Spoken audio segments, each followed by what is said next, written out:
সুলাইমান আলাইহিস সালাম শক্তিশালী একজন নবী ছিল। উনি মালাকুল মাউতকে বলেছিলেন, মালাকুল মাউত, আমার মৃত্যুর সামান্য কিছু আগে আমারে বইলো, আমার একটা কাজ আছে।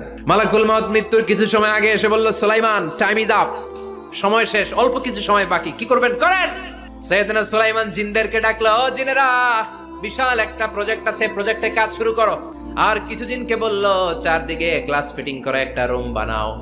সাইয়েদনা সুলাইমান আলাইহিস সালাম গ্লাস ফিটিং করা রুমের ভেতরে ঢুকলেন। এই রুমে ঢোকার দরজা নাই, হাতে একটা লাঠি নিলেন, লাঠির মধ্যে ভর করে দাঁড়িয়ে রইলেন আর জিনদের দিকে তাকিয়ে রইলেন।